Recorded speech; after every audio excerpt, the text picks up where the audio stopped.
Começando mais um Cine Blá Blá Blá, mais um episódio. Com vocês, nós temos, como sempre, o senhor Luiz Treviso, o famoso Spike Cock. E aí, galera? E também temos nosso renomado galã, bonitão, nosso professor de história, o Marcos Aurélio Teixeira. Olá, minha gente, mais uma vez aí, né? Programa fatídico. Olha que vozinha. E agora com Olha esse que voz microfone gostosa. que ainda, prometo Olha que que voz ainda gostosa. será consertado esse problema, viu? Porque tô devendo aí uma gravação decente. Não, tá boa, tá boa. Mas então, o filme de hoje, nós falaremos sobre A Noite do Espantalho. Que, por mais que pareça, esse filme não tem nada de terror. É um filme muito bom, é um ótimo filme. É um filme do Sérgio Ricardo. Pra quem não conhece, Sérgio Ricardo é um diretor brasileiro. O primeiro longa dele, se não me engano, foi o Esse Mundo é Meu, em 64, eu acho. E ele fez parte do movimento do cinema novo, né, que é um movimento estético brasileiro que surgiu nos anos 60, que é um movimento extremamente politizado, que veio para quebrar algumas formas clássicas que a gente tinha aqui no nosso cinema, né? Muito baseado na Nouvelle Vague francesa, né?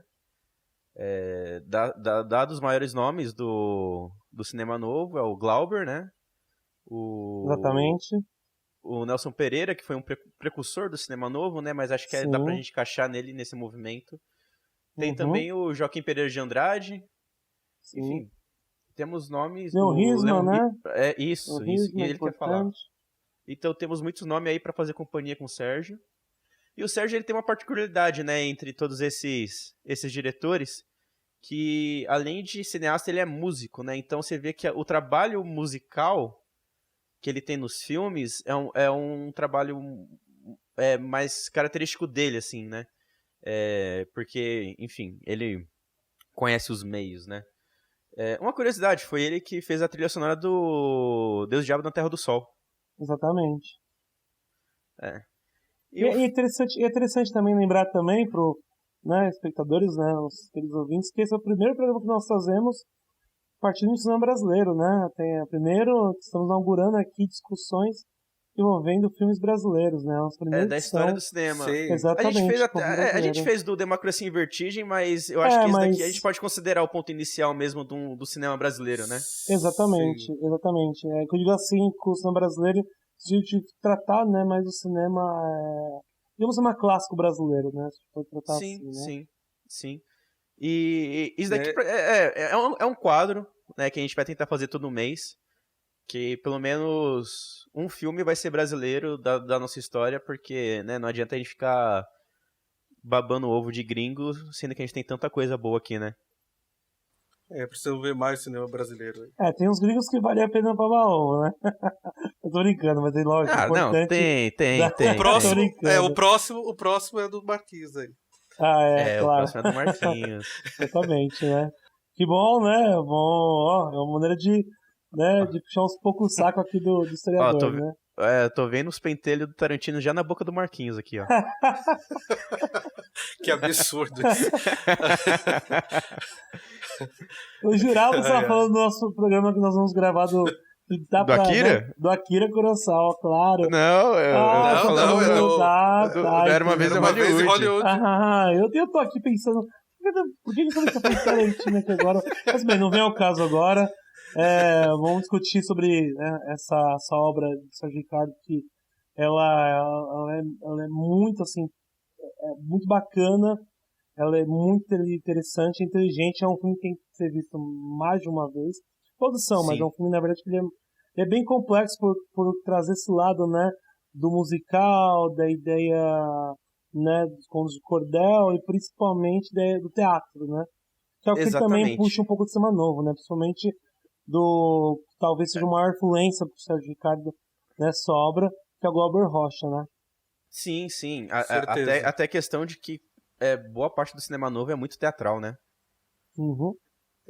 Vale ressaltar o fato do Sérgio Ricardo, que fez parte da Bossa Nova também, né? Sim, E no episódio lá da Record, do Festival da Música Popular Brasileira, ele tem um episódio muito, muito icônico que ele quebra o violão porque ele foi vaiado ao cantar uma música que era Beto Bom de Bola, né? E ele canta Beto Bom de Vaia, né? E foi vaiado, quebra o violão e todo mundo preocupado porque ele joga o violão da plateia, né? Tava um misto de aplauso e vaia, né?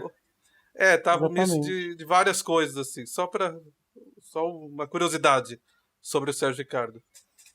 Na verdade, ele é vaiado, não só ele, outros artistas são vaiados, no especial que teve em 1964. Sim, sim. O Festival de Música Brasileira de 64, isso. Mas começando agora com o filme, né? A Noite do Espantalho foi feito em 1974. Né? A sinopse, para localizar o pessoal melhor, é a seguinte: os camponeses que habitam um lugarejo no interior do Nordeste são ameaçados por um coronel que quer vender as terras ao dragão Macauã. Zé Tulhão, vaqueiro recém-chegado à vila, se torna o líder da luta contra o coronel e o jagunço Zé do Cão, né? Então nós vemos aí já uma temática bem recorrente do cinema da época, né? Do cinema novo da época, que é essa luta do povo contra o patrão, né? Contra o latifundiário, né? Um filme que aborda a reforma agrária. Exatamente, que é um dos problemas do Nordeste, né? Principalmente, Sim. ele trabalha a ideia dos vaqueiros, sertanejos, sempre em relação ao opressor, que é o fazendeiro. Aí pode fazer um paralelo ao mesmo tempo tanto com Deus do Diabo na Terra do Sol, quanto Vidas Secas. Terra em Transe, né? também, Vidas Secas. Principalmente com a ideia de um vaqueiro, né? Mas diferente do Vidas Secas, onde, né, tínhamos um vaqueiro que ele sofria opressão calado, né, que era o Fabiano. Pelo menos nesse, nós temos um vaqueiro que ele é imponente, né? Ele é audacioso. Líder da Revolução, né? Líder da Revolução, Líder da Revolução. Você falou da reforma agrária, fez lembrar o Pagador de Promessa, que também tem uma crítica com a reforma agrária também. Né?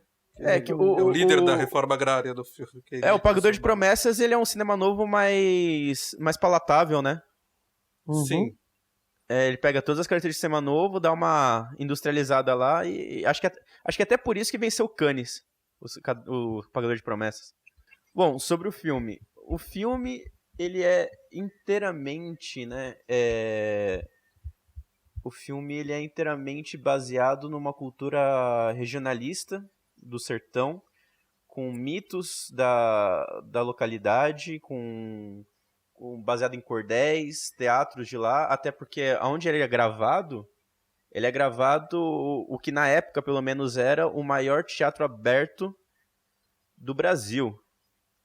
Né? Então, nós vemos muitas características... Né? Isso. Então, nós vemos muitas características do próprio povo, né, de lá. O Sérgio Ricardo, que eu li numa entrevista, o objetivo dele era fazer o filme voltado para o povo. Não voltado para os intelectuais. Ele não queria que o intelectual entendesse o filme. Ele queria que o povo entendesse. O objetivo dele era esse, até que ele chamou todo mundo da vila lá, das fazendas, para ir no cinema de Recife para poder ver o filme dele. E se o povo entendesse, ele já ia ficar satisfeito. Senão ele ficaria frustrado se ninguém entendesse o que estaria transportado ali. Quer dizer. O que o Luiz acabou de falar, eu tenho aqui, que eu peguei na obra de TCC de um aluno da Universidade de Brasília. Vamos colocar os créditos para ele, né? O TCC, o título é As Populações Marginalizadas no filme de Sérgio Ricardo, escrito por Gustavo Menezes de Andrade, né? E os trechos que eu vou falar agora são retirados de uma entrevista do próprio Sérgio Ricardo, que é bem assim, né? A população local, por estar sendo retratada no filme, seria a primeira a estranhar qualquer distorção do seu universo e, com a sua singela franqueza, teria questionado os equívocos da própria produção, né? Que isso entra também com uma coisa que o Sérgio Ricardo falou, que quando ele estava fazendo o filme, se dependesse dos atores, o filme seria completamente diferente. porque os atores não faziam parte, por mais que se eles fossem, alguns deles do Nordeste, ou então a sua grande maioria, eles não faziam parte daquela região, né? Não faziam parte daquela cultura, daquela regionalidade. Né? O povo fazia parte da criação, né? O povo ajudou a criar também o Exatamente. cenário, as coisas. Então eles entraram nesse mundo. Ele queria ser muito fidedigno. Ele estudou muito a cultura local, estudou muito a questão da palavra cantada lá, a questão do cordel, o tipo de rima que eles usavam. Ele se aprofundou muito, né? Exatamente. E outra coisa que ele fala é que o Luiz acabou de falar também, né? Temíamos que o povão, no qual pretendíamos direcionar o filme, viesse a achar aquela interferência simbólica inintangível. Se eu tivesse me atido à reação da maioria dos atores, talvez refizesse tudo. Eles não conseguiam acompanhar o significado dos símbolos, mas os camponeses não só entendiam como comentavam e adivinhavam as cenas seguintes, dando provas de que não tinham qualquer dificuldade. Aquela reação me tranquilizou. É outra frase do César Ricardo. É bem interessante isso, porque até quando ele fez Esse Mundo é Meu, que ele faz na favela, as pessoas não gostavam do retrato que ele pintou ali, porque retrato meio sujo, meio feio, e as pessoas não viam o filme e raciocinavam com os personagens, né? Eles tinham uma outra visão, então não queriam saber daquilo. E já nesse filme, o pessoal participa do filme, então eles já têm uma identificação maior com aquilo. Então isso é uma parte interessante. Foi onde eu comecei a entender um pouco esse universo aí do filme, porque até então eu achei tudo meio maluco. Mas acho que essa ideia da psicodelia, né? Eu acho que a ideia da psicodelia mesmo, porque o ano que ele é gravado, os anos 70, né, você tem ali no... 74, mas os anos 70, na verdade, é ali uma época de produção de filmes, né, de musical, basicamente que estão estourando, né, entre 60 e 70, né, nos Estados Unidos, que é Jesus Cristo Superstar, Hair, então é uma linha, assim, tipo, que pega muito do musical, né, e o Brasil ter se apropriado disso, eu também vejo também que as alegorias é muita questão da época, né, trabalhar com, não só do movimento Samba Novo também, mas como também uma própria ideia do gênero da época, né, da questão do LSD, né, as questões que envolvem o uso, na verdade, de expressões oníricas, acho muito da época. Mas eu concordo, é um filme, na verdade, que precisa de uma leitura, né, e convidar não atores para participar do filme, isso é importante, porque só o elenco principal, né, que são atores. O restante, né, os coadjuvantes, né, e os figurantes, são pessoas que moravam ali na região, e isso eu me achei bem interessante. Sim, temos a participação, né, do Alceu Valença, que, se não me engano, ele é o Espantalho no filme. Ele é o Espantalho, exatamente. Espantalho. E o Geraldo Azevedo como o Severino, que faz umas pontas só, ele não aparece tanto que nem o Alceu Valença. E o Espantalho é o que move a história, né? Ele é meio que como se fosse um narrador. O narrador, né? Exatamente, exato, ele vai guiando. Exato. E não é melhor, não é possível de colocar o próprio Espantalho, né? Porque o Espantalho mesmo, ele tá ao redor, né? Ele é no centro, ao redor dele, é toda a comunidade, né, agrária. E o engraçado é que esse espantalho é um espantalho meio Jesus, né? Exatamente. Sim, tem uma coroa grande, é por isso né, eu falei, eu acho que eu não posso estar errado, mas eu acho que o Sérgio Ricardo pode ter pego um pouco ali de os Cristo Superstar, eu não sei, ou alguma coisa bem parecida com o Hair, essa ideia do movimento hippie. Posso estar enganado, não sei, mas talvez tenha se apropriado, os baseado em algo do tipo, sabe? Pode ser. Eu também não sei se esse foi o musical mais moderno do cinema brasileiro, porque antes era mais a chanchada, né? Mas moderno não é, mas ele não, moderno não, mas meio diferente, assim. Né? Acho que diferente, bom, comparado com a chanchada, isso daí é o grande avanço aí. É um rombo, né, com a estética da chanchada. Exatamente, e outra, é difícil você encontrar no brasileiro um musical. Musical é extremamente difícil encontrar isso no cinema brasileiro, né? Não sei se também o Sérgio Ricardo chegou a lançar o álbum, né? O disco, antes ou depois do filme, ou se foi por causa do filme que ele lançou um álbum, Mas tem A Noite do Espantalho, que é um álbum musical, né? Então... É uma ópera sertão, né? É uma ópera sertão. E o filme é muito, muito louco, assim. O uso que ele faz do som, eu acho sensacional. Das motos. Sim, tem os bichos, né? Tem uma coisa meio... O rugido de um animal, né? Uma coisa meio doida, assim. Essa questão da psicodelia, eu acho que eu diria até um pouco a mais, assim. Tem essa psicodelia, mas é uma divagação que me veio aqui quando eu li essa frase pela primeira vez do Sérgio Ricardo, né? Que é tipo, cara, não importa. É uma coisa tão regional, mas ao mesmo tempo tão rica que foge da esfera do academicismo, né? Como ele mesmo falou, ele queria ser pro povo. Mas eu acho tão interessante isso, porque quando você não tem essas informações, fica tão difícil você assistir o filme, fica muito difícil. Mas fica difícil por quê? Porque nós temos uma visão do Sudeste, já começa por aí, né? Porque nós três somos de São Paulo. Sim. E é uma coisa completamente anti-academicista, né? Porque, cara, a gente pode vir aqui falar de Kurosawa, falar de Pasolini, falar de Glauber Rocha, Sganzella, falar do mundo inteiro, entendeu? Só que a gente não tem aquela cultura, então a gente não consegue entender aquele filme tão bem. A gente consegue apreciar ele como forma de cinema, mas não consegue entender o filme, né? Então, pra você ver como é que é... Você entende algumas coisas, mas não é palatável, digamos assim, né? Não é palatável, não é perto da nossa realidade, né? Isso, quando eu digo não é entender a história, é mais, tipo, o que tá acontecendo, por que aquilo tá... Tipo, você fica confuso no filme, quando você não tem essas referências. Sim, eu sei, concordo, às vezes o seu sentimento, assim, é palatável, por exemplo, se você assiste a filmes japoneses, como uma coisa que eu gosto, você vai gostar daquela estética empregada, você vai entender a história, mas muita coisa da sensibilização daquele filme às vezes fica pra gente por fora, porque não é a nossa realidade. Por exemplo, no filme do Ozu, a ideia da separação dessa construção familiar. Pra eles, pra gente que é a pessoa morar sozinha, uma mulher se casar, o homem se casar, deixar a família, uma conquista, independência, mas para eles é uma coisa extremamente chocante, que aquilo pesa, para eles é um tema que para a gente seria normal, né, comum, tradicional, para eles é um tabu, é uma situação bem crítica. E é exatamente aí que eu queria chegar.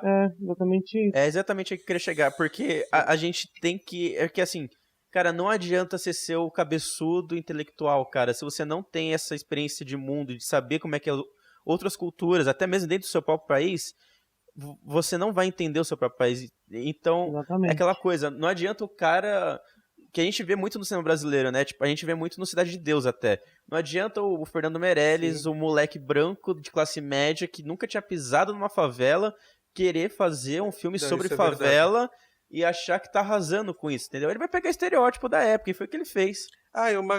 Uma coisa que você fez pensar agora é que o Sérgio Ricardo decidiu fazer esse filme pro povo, que era lá dessas fazendas, né? Como que esse povo vai conseguir ver esses filmes, né? Se você faz um filme para o povo. É muito difícil o cinema chegar até esses confins, assim. Esse pessoal ter esse acesso, né? Isso foi uma coisa meio ousada também. Exatamente, ele deve ter feito tipo aqueles cinemas itinerantes que tem por aí, entendeu? Ele deve ter levado o material e projetado para eles. Sim, certamente. Pode ser que... E como você falou do Meirelles, né? É uma coisa mais comercial, né? Ele não faz o filme para o povo, ele faz o filme para o intelectual, para vender o dinheiro. Então ele faz outro objetivo. O Meirelles eu não falaria nem intelectual, né? Eu falaria o Meirelles fez um filme pra gringo ver. Sim, entre aspas, um intelectual. Não é pro povo da favela assistir, não é o objetivo. Outra coisa que eu queria também, aproveitando que a gente tá falando sobre como o filme retratado, eu também queria fazer uma adesão do que eu percebi também no filme, né? Vendo que além dessa ideia de apresentar ao povo a questão do Nordeste, né, a precariedade, a seca, o embate, né, entre vaqueiro, né, capitão e os jagunços. E também vai lembrar que em 54 ele está sendo gravado no auge da ditadura. Exato. Então, isso mesmo, além disso, é uma obra que tenta também denunciar toda essa maquiagem que o governo, né, fazia. Então, foi um filme altamente censurado. Exatamente. Por mais que ela seja uma canção do Sérgio Ricardo e com a sua Valência, que representa a parte de futebol, vai lembrar, né, que a Copa do Mundo, né, em 70, ela foi justamente isso, para mascarar todos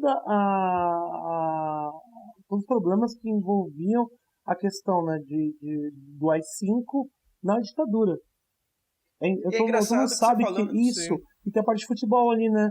Então a parte de futebol... Tem a parte de futebol, verdade. Ela não tá à toa ali, ela tá justamente para mostrar com os elementos, né, que o próprio governo utilizar para poder tirar a atenção da população. E na parte de futebol, basicamente é isso, porque quem tá colocando a parte de futebol em prática, quem que ordena no ideia do filme é o coronel, exatamente, uma figura, né, de poder dentro da realidade do filme. E também tem que ver, puxando esse assunto aí que você falou, que eu acho muito interessante, o coronel, o foco dele é num castelo, né? É um negócio meio de feudo. Exatamente, né? Parece mais... É verdade, o castelo. Exatamente. Lembra muito o castelo de Sr. Feudal, né? Parece muito uma coisa de... Sim. ali no Brasil. Exato, então ele é o dono daquelas pessoas, o dono daquelas terras, e ele é o inalcançável, entendeu? E aí que era a ditadura, né, mano? É o cara que tá lá em cima e fica mandando, cagando pro povo e fazendo o que ele queria. Toda história tem mentira dentro, né? Verdade. Toda história tem mentira dentro. É a frase da música que abre o filme. E toda mentira contada tem verdade dentro. Exatamente. Né? Essa coisa da ditadura, enfim. Porque foi 4 anos depois da Copa do Mundo, né? O Brasil foi tricampeão em 70. E aí eu nem havia pensado nisso. Os historiadores, na verdade, sempre debatem sobre isso. Porque debatem não, isso é afirmado.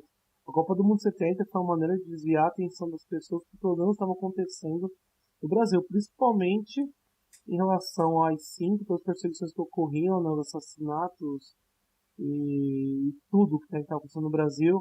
Aí a própria crise econômica, que a partir dos anos 70 é quando o Brasil é afetado, né, devido a problemas com empréstimos no exterior, né, teve empréstimo no exterior, e com a crise do petróleo que teve, na década de 70 também, quando os preços da exportação, né, asiática subiram. Então o Brasil estava envolvido completamente com problemas sociais, né, até o fundo, né, que a gente já conhece, e com problema econômico, então para maquiar isso da população eles focaram no futebol. E agora que eu vi a cena de futebol, a primeira coisa que bateu foi isso. Consegue terminar a crítica da Copa do Mundo. Faz sentido, faz todo sentido. Eu nem havia pensado nessa hipótese quando eu vi. Né?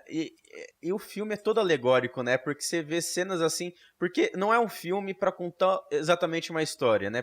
Se a gente for ver, é uma história simples. A história é simples, não é um filme que se concentra na história, é um filme que se concentra em simbolismos, alegorias e personagens, né? É muito boa aquela cena que eles constroem a casa, né? Todo mundo, o povo se ajudando. Logo depois, né, que pediu pra sair de lá, eles se juntam. Pra sair, eles se juntam pra fazer as casas. Eu achei isso genial. Achei isso genial. É genial mesmo. É muito a cena que jogam água também, né? Jogam uma mangueira, né? Porque que foi logo depois da dança da chuva, né? Exatamente. Da seca, enfim. E dentro dessas alegorias é muito nítido, né? Até lendo essa análise aqui do Gustavo, que eu não sei nem é que assim achar o elenco desse filme é muito difícil. A gente tentou fazer nem no MDB eles estão classificados assim. Você tem o nome das pessoas, mas não tem os papéis, né? O próprio Zé do Cão, né, o Jagunço, e o Tulão, que é o vaqueiro, né, revolucionário, eles se parecem muito, e nessa análise deixa muito claro que eu li, uma coisa que eu já estava pensando no filme inteiro, é que eles são a mesma pessoa, só que em lados opostos da história. Sim, concordo. Entendeu? Então, até que quando eles morrem... É derradeiro, né? A conexão. A Maria enterra eles, né? Enterra eles como se fosse um. Eles morrem da mesma maneira, eles morrem lutando um contra o outro, né? Exatamente. Eu acho que é uma questão de retrato da dualidade até mesmo do povo, né? Que eles é estão o povo... presos na mesma corda, né? Eles são presos na mesma corda. O embate Exato. dos dois justamente estão ligados, né? Ligados entre os dois. Exato. Sim, Porque tudo que tá colocado ali no... Como a gente já havia discutido no começo, né? Não é um filme que ele narrativamente ele vai te dar picadinho o contado da maneira que a gente está acostumado, né? Começo, meio e fim, de maneira tradicional, clássica. Não, ele vai fazendo poético que o filme te traz, não em si pela história, mas pelo que ele carrega de força nas imagens, né? Exatamente. E uma coisa que me vem, né, que acho que, se não me engano, é de 62, 64, por aí, que é quando o Pasolini escreve em Prisma Herege, né, tem um capítulo desse livro, que ele é um livro separado em três sessões, sobre linguística italiana, né, em linguística em geral, sobre a literatura italiana e sobre o cinema. Né? O cinema acho que acaba sendo um pouquinho mais geral. E dentro do cinema tem um capítulo que é sobre o cinema de poesia. E é exatamente isso que você fala, da força da imagem. Que ele fala que o cinema da poesia, o cinema de poesia não é somente... Assim, na sua constituição, o cinema de poesia ele é imagético, ele não é por fala. Então não é só um cara falando, declamando frases bonitas ou então reflexivas, que isso torna um cinema de poesia. Ele, na visão dele, é uma coisa muito imagética, que o cinema tem isso desde o seu primórdio, só que a burguesização dele, né, a comercialização do cinema tirou e colocou uma forma mais romântica em questão de estrutura no cinema. Mas ele fala exatamente isso, que o cinema ele começou como poesia e a poesia está na força das imagens. É você saber colocar uma imagem e colocar um significado lá e fazer todo um filme com esse poder imagético. Não, e exatamente isso, Victor, concordo. Não só pensando em poesia, mas cinema em si, né? Ele tá além da estrutura de roteiro, né? O cinema ele é imagem, o cinema ele é imagem, então o que as imagens provocam, o que as imagens contam, tá muito além do roteiro, né? E é interessante notar, né? Como os momentos oníricos desse filme, eles são importantes, né? Para construir toda uma história. Há momentos ali que a gente pega muito fácil, né? As referências, a interpretação, mas tem outros que requer um momento maior, né? Mas a ideia também tem que saber da morte, né? A visão que ele mostra da morte de forma alegórica, né? Então a gente chega a isso, tem personagens aí que simbolizam a morte. O próprio dragão mesmo, eu não entendi aquilo até fazer uma pesquisa melhor sobre isso. Que o dragão tá na cultura, também, né, do Nordeste, né, faz parte da cultura nordestina, né? Exato. Mas é exatamente isso, é uma força muito grande na questão da imagem, e eu tenho que dar um parabéns, mas assim, ó, muito grande, assim, falar, você é do caralho pro montador, velho. Porque a montagem desse filme, ó, é uma delícia. É muito boa olhando mesmo, é genial. Nossa, eu fiquei olhando esse filme assim, eu fiquei, caralho, mano, que gênio. Tudo é sensacional, até a câmera também é sensacional, o jeito que ele filma. Mas também, né, de Luft, né, meu irmão? De Luft, maior fotógrafo do cinema brasileiro. Né? Muito bom, né? Porque parece que a câmera tá meio dançando, né? Sim, exatamente, né? Entre eles, né? Tem uma leveza com a câmera que eu acho sensacional ali. É uma câmera visceral. Essa leveza, exatamente, ela vai no confronto de um jeito, né? Ela tá toda hora se movendo, né? Os movimentos que ele faz com a câmera na mão. Essa câmera na mão, meu Deus do céu, eu acho um absurdo. Isso é uma câmera na mão. É uma câmera na mão. Tem um objetivo aí. Você quer comparar um com outro. A câmera. Não dá, né, Luiz? Não dá, né? Mas tô dizendo, mas aí ele tem um objetivo, uma proposta muito forte de usar essa câmera. Ah, não, aí sim. E é uma câmera que é contra o enquadramento clássico, né? Que nossa, assim, ó, me aquece o coração e derrete. Derrete, assim, quando eu vejo, sabe, esses enquadramentos. Bonito isso. Mas a câmera é bonita. Eu fico muito emocionado. Eu fico muito emocionado com isso. Molhadinha. Eu fico. Não ficaria molhado nem nos meus sonhos de devaneios adolescentes de verão. Nossa senhora. Não, mas o trabalho dele é genial mesmo. É genial. Sim, não, a questão do enquadramento, que é uma afronta. Não, é que assim, esse tipo de enquadramento já é uma afronta, né? Então não vou falar que o Sérgio Ricardo quis fazer uma afronta com isso, porque um monte de diretores já fizeram isso, então é meio vazio falar isso. Mas é uma coisa que é uma estética que é bonita, porque você vê uma câmera que ela é viva. Você vê. Na cena que eles estão lutando filme... lá é sensacional, né? No final ali aquela câmera vai se aproximando. Exatamente, é uma câmera viva, é uma câmera que. Viva. É uma câmera que dá zoom e dá zoom out, assim, né? Tipo, exatamente, aproxima, tem uns planos afasta. muito bacanas, né? Tem um que eu me recordo que ele. Não, é genial que o posicionamento de câmera. É momentos antes do início na verdade, um confronto onde onde o Zé do Cão, Zé do Cão não é o nome do Jagunço, não é? É, Zé do Cão. Isso. Então, é no momento o Zé do Cão ele vai decapitar um cara com uma faca, né? Sim, Na cabeça do cara. Momentos antes da decapitação, antes de começar o duelo, ele enquadra a representação das mortes dentro de uma janela, né? O quadro dentro de um quadro. Mas é para momentos antes para ele anunciar um confronto. A hora que eles estão confrontando, no fundo da janela você encontra, dentro de um plano pequeno na profundidade, a morte, a representação da morte ali. Como ele fez aquilo é genial. É muito bem. É muito bem colocada a câmera. E nesse embate, o jeito que a câmera se torna subjetiva na hora do combate também é muito boa. Exatamente, o combate é uma representação de como se fosse um balé, né? Exato. Exatamente. E esse filme é uma operação musical também, né, toda.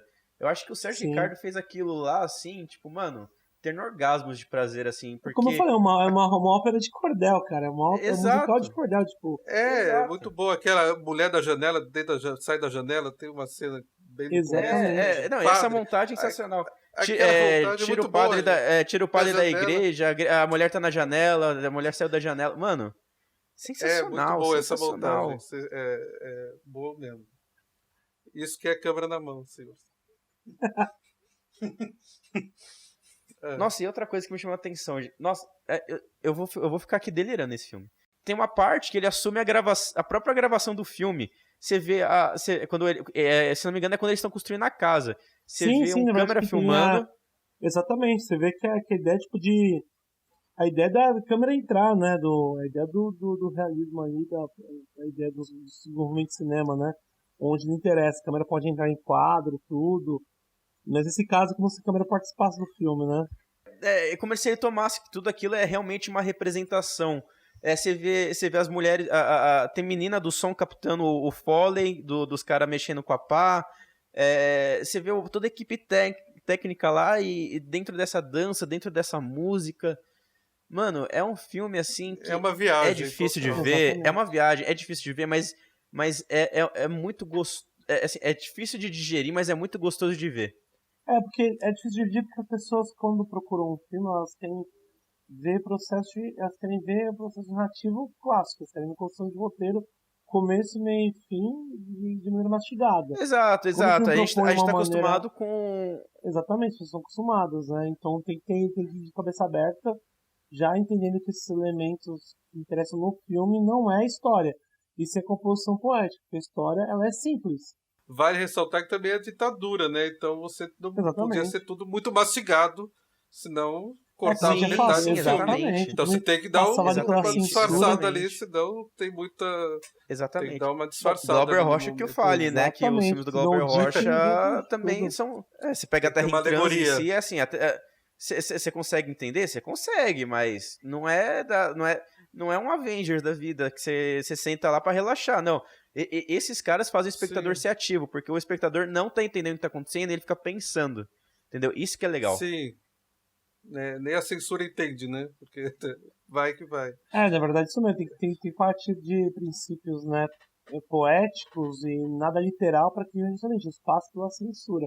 Isso me tem, né? Eu acho brilhante o que ele faz com o som e a cena, porque na verdade aquilo é um estupro, né? O que ele provoca ali na cena que o Na Maria, jagunço, né? Que vê as motos, né? Exatamente, a Maria vem aquelas motos e você vê realmente como aquilo fica pesado, né? Uma cacofonia de sons, né? Sons de Exatamente, todos os lados. Aí você não consegue total. entender nada que eles estão falando. E aquilo vai É te deixando muito... mais. E porque a imagem em si já provoca uma agonia tremenda, né? Já. A cena deplorável já provoca isso na gente. E o som vai te fazendo aquilo, você vai ficando cada vez mais angustiado sabe? Você quer entrar lá e matar o Zé do Cão, não quer atirar em cima dela. E aquilo é uma angústia bem forte.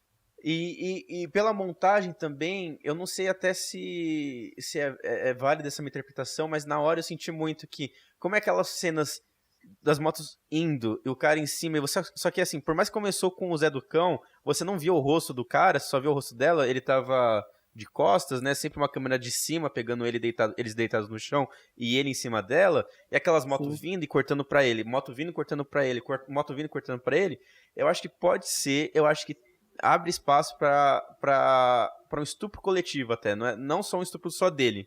Tipo, de toda a gangue dele foi lá e abusou da mulher. Dá pra pensar Pode no. ser Sim, também. Pode... sim dá pra ver. Não Como não havia aparece o rosto pensado dele, nisso. sim. Dá pra pensar numa coisa drástica, assim, desse tipo. Sim. Né? Mas os sons têm esse poder muito forte, né? Na cena do ritual, eu acho que é o ritual que acontece ali.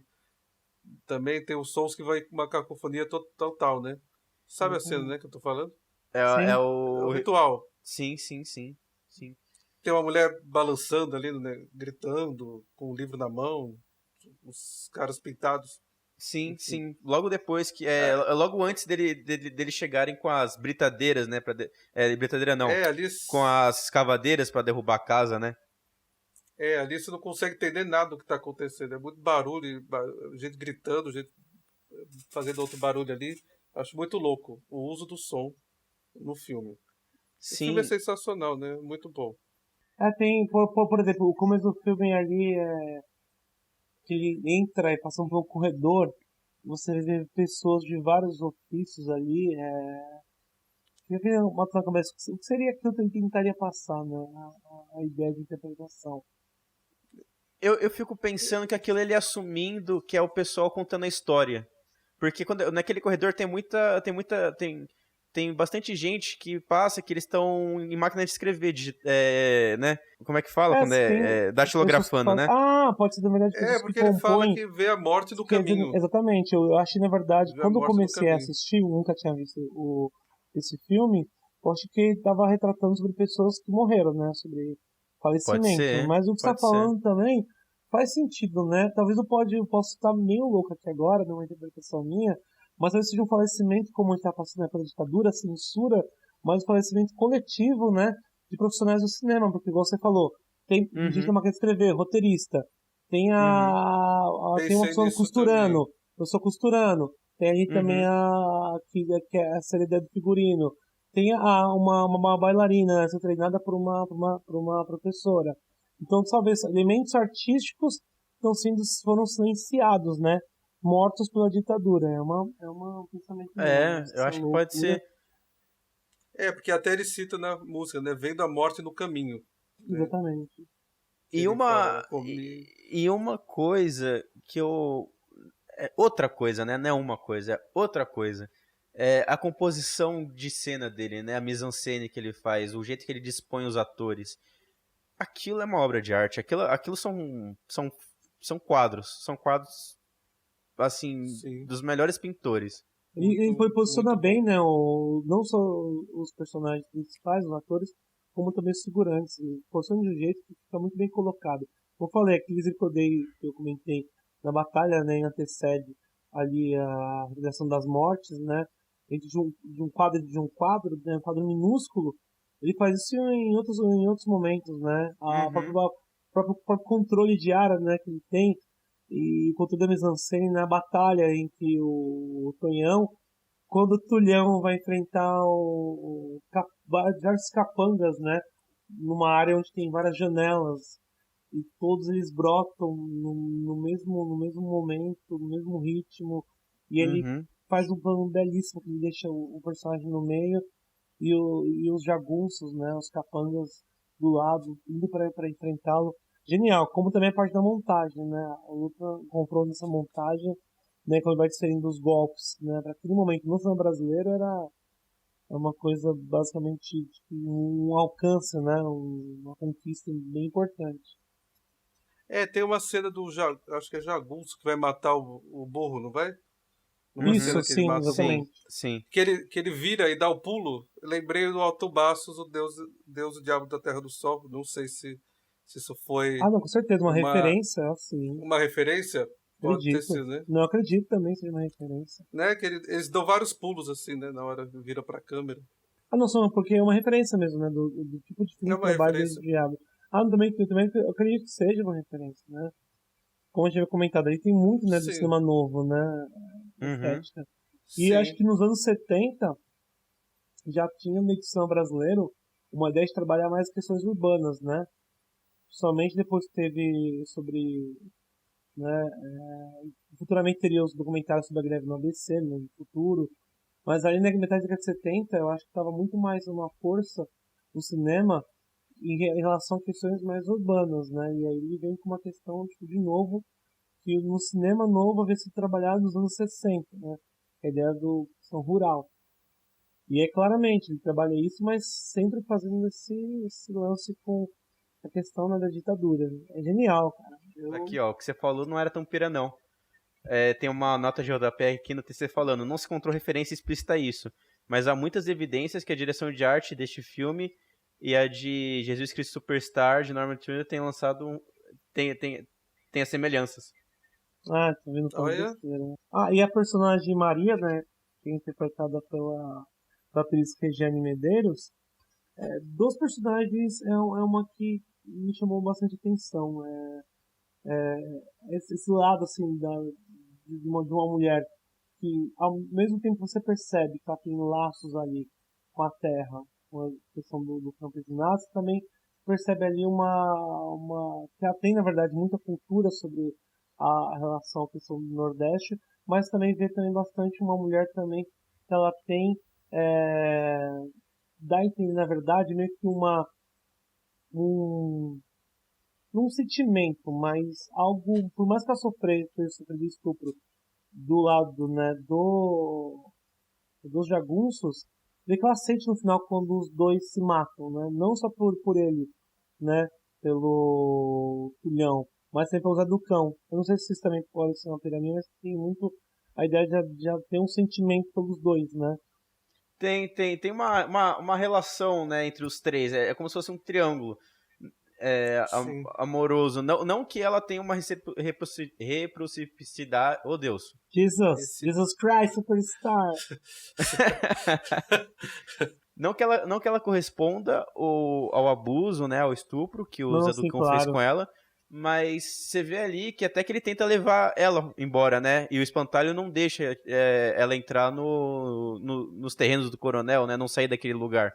Tipo, ela faz parte daqui, você pode querer ela, mas ela não vai, não. E o filme, na verdade, não tem uma... Assim como muitos filmes também do cinema novo, ele não tem um final, na verdade, otimista. Não completamente desastroso. Você vê ali os dois personagens, né? O herói dos vaqueiros, o herói sertanejo, morrendo num duelo contra, né, o líder de jagunços, presta serviço ao coronel. Mas os dois morrem. A gente percebe ali é um controle da população, né? As pessoas ainda subordinadas, ainda sofrendo a pressão do coronel, que no final, né, ali não acontece nada. Exatamente. E na verdade ele tá ainda sob o poder, né? Você vê muitas pessoas presas ali em grades, né, em carroças. E você vê ali que a vitória, né? Até mesmo pelo próprio espantalho, né?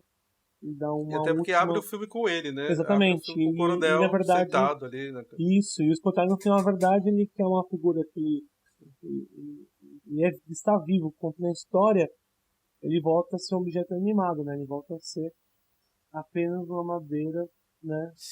Pintada ali no local. É bem triste, porque não tem um final otimista. E isso que é um negócio que eu acho sensacional do cinema moderno. Porque ao mesmo tempo que eles têm uma estrutura que foge do cinema clássico, eles rompem, às vezes, com elementos, em questão de classicismo, eles rompem com elementos antes do próprio clássico. Porque, que nem eu falei, o cinema que a gente conhece, ele é baseado no romantismo, né? O romantismo literário. Não tô nem falando da questão de amor. É da estética romântica. Só que, exemplo, esse negócio de ter um narrador que começa e termina a história, que a gente vê muito em filme moderno, essas quebras de estética teatral, tudo, isso volta muito para a época de Aristóteles. Exatamente. Da época das epopeias, né? Das tragédias gregas. Né? Porque é sempre alguém narrando. Você pode ver, Hamlet, o que é? São as 3 bruxas narrando o que está acontecendo no local. E elas participam da história. Tem Hamlet, tem, se não me engano, o Édipo o Rei também é uma narrativa. Então ele traz elementos gigantes, né, para romper, e eu acho isso sensacional. Eu acho que é saber usar o que a história te deu para criar uma coisa nova, que hoje em dia a gente não vê isso. Hoje em dia, é que nem um professor meu, né, falou esses dias, que eu faço... que eu não falei aqui no podcast, mas eu agora tô fazendo letras, né? Ele deu um exemplo que eu acho que se encaixa muito aqui, que o pessoal chega e escreve um negócio e outro e acha que é poeta, né? E o pessoal também é a mesma coisa, acho que fez algum negócio de filme e acha que é cineasta, só que não conhece a história do cinema, não conhece referência, não conhece os métodos de estudo, entendeu? E a gente vê muito forte isso nessa geração dos anos 60, 70, assim, de uma estética. Eu acho que, assim, os grandes diretores, independente da geração, eles têm isso. Mas nesse meio dos anos 60, 70, eu vejo uma coisa muito forte, assim, sabe? Você falou de quebrar a estética, né? Quebrar uma estética, de buscar no passado elementos para usar agora. Resgate, né? Eu acho que você não fez esse resgate, né? Mas aquilo que a gente deve começar a discutir, né? Os anos 70 tem vários movimentos, né? Que dão força para que isso acontecesse, somente no Brasil, né? Que a gente tem a ideia de cinema novo. Exato. A gente pode até pegar a novela Vague que inspirou o cinema novo aqui no Brasil. Um dos elementos que ela tem, ela é inspirada na montagem do Eisenstein. Eisenstein é nos 20. É antes da própria forma do cinema que a gente conhece hoje em dia. Não só isso, né? Ele se baseia em outros tipos de cinema, né? Tem o próprio neorrealismo italiano que acaba influenciando. Sim, exatamente. Na verdade, tem muito neorrealismo nesse filme. Sim, tem muita ideia do neorrealismo. E não muito atores. Exatamente, muito não atores, né? Segundo você vê, na verdade, de estética de iluminação natural, principalmente tem muito externa, né? Muitas cenas são gravadas em externas e não internas. Então tem todos esses elementos que são puxados desses movimentos. Mas vale lembrar também que, como o meus Goulart dizia, né? O moderno ele é clássico, porque todos os elementos exatamente. Moderno vem do cinema clássico, né? Então tudo que é moderno acaba sendo clássico. Uma coisa que eu gosto muito é o nome do filme, né? Noite do Espantalho. Também gosto. Porque o espantalho é aquele boneco que fica lá parado, não se mexe, não tem presença nenhuma. E esse espantalho, ele tenta ajudar alguma coisa, né? Eu não sei minha visão do filme. Ele tenta, mas também não consegue. Quer dizer, somos meio espantalhos. Faz sentido isso, sabe? Que o espectador é como a gente como nós como seus espantalhos, né? Até mesmo pela... porque a gente não se mexe, né? Ninguém... E pegando até essa questão que o espantalho, a função dele que é proteger os campos, né? Ele tenta fazer isso. Ele protege o rato, né? Protegendo os colonos que trabalham na terra, né? Essa ideia mesmo, ele protege a terra e no filme, na verdade, ele está protegendo exatamente, para espantar as pragas, né? Exato. Espantar as pragas, a colheita. E exatamente que isso ele faz um filme, né? Ele está espantando as pragas, que não é o coronel de jagunços, né? E aí ajuda as pessoas, e na verdade é ele que dá a força para que as pessoas tenham, né? Sejam animadas, né? Seja animação, seja proativa, seja atividade para se movimentar. Saiam desse estado, né, que você diz que é o estado de espantalho parado, espaço para poder ter como uma luta e lutar, né? Vamos então pros finalmente, né? Vamos dar as nossas notas. Um espectador nosso deu uma ideia que a gente vai aderir agora, provavelmente em todos os programas. Nós não vamos dar mais estrelas como como geralmente é visto, né, nas críticas. Como é o padrão, né, o profissional. Vamos tentar... Somos diferentes. Somos diferentões, somos hipsters. Somos diferentões. Vamos tentar fazer um negócio um pouco mais personalizado. A gente vai fazer um sistema classificatório que é o seguinte, são os blás do filme. Então, se o filme é péssimo, não tem nenhum blá, não vale nada. Ele é um blé. É um blé, exato. Ele é blé. Sem vozes. Um blá é ruim. Blá blá é bom. Blá blá blá é ótimo. E cine blá blá blá é obra-prima. Nossa, cine blá blá blá. Vamos ver quantos vamos ter, né? Que é difícil também. Mas fala aí, quantos blás você dá pro filme, senhor Vitor? Eu dou... Cara, eu acho que eu dou cine blá blá blá. Eu acho que isso daí é uma obra-prima do Sérgio Ricardo, viu? Eu já tinha assistido Esse Mundo é Meu, O Menino da Calça Branca. Acho filmes sensacionais, mas, cara, esse teve um impacto estético em mim, assim, que eu fiquei... Falei, filha da puta, mano, esse cara sabe o que ele tá fazendo. Né, eu dou também o cine blá blá blá, né, pela estética que ele conduz o filme, pela câmera que ele usa. Sim. De uma forma maravilhosa ali. Mesmo sem entender algumas coisas no meio do filme, mas isso não diz respeito, acabo não entendendo, mas gostei do filme. Dou aí o seu cine blá blá blá. Merecido aí.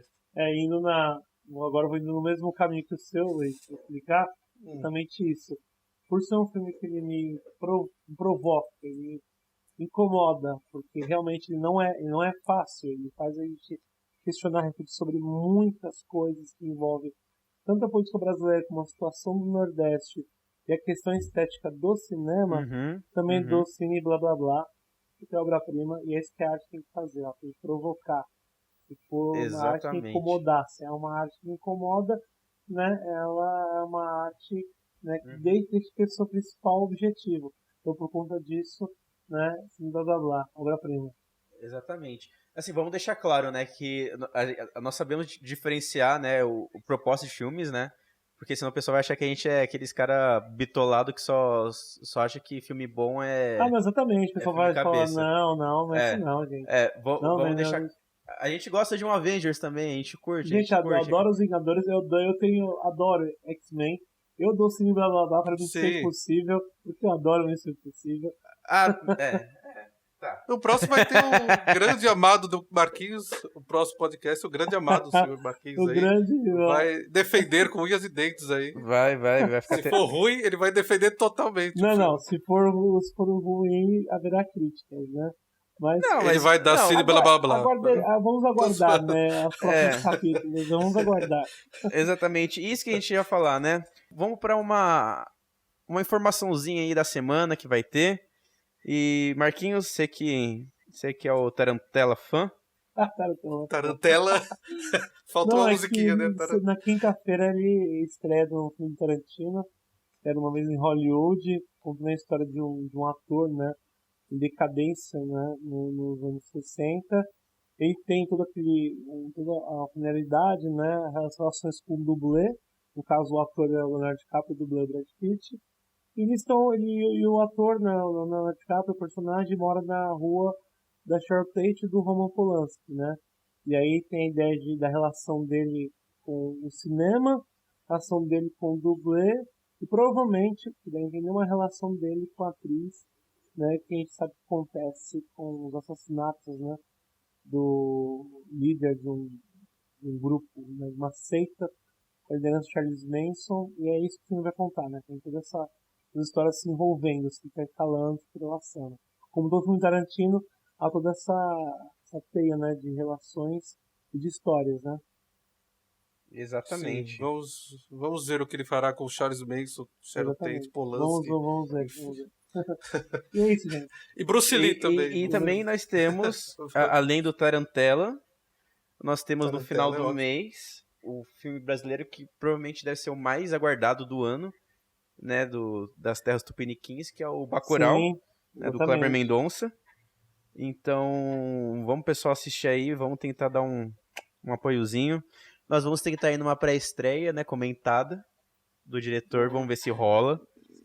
Né, que se a gente conseguir, a gente até pode fazer um podcast, né, sobre o filme, melhorzinho.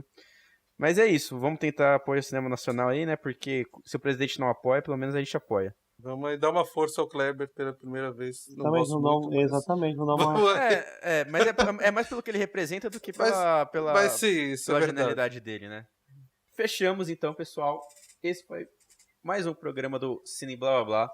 Lembrando sempre que nós temos uma página no Facebook, @cineblablablá.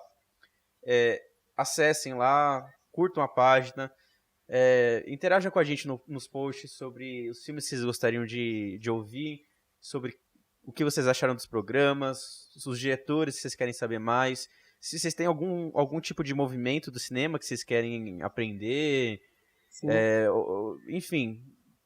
A nossa página é de vocês, a gente tá lá pra servir vocês. Então segue a gente lá. E é isso, pessoal. Até a próxima semana e falou. Falou, gente. Até. Tchau. Falou, tchau, tchau. Oh,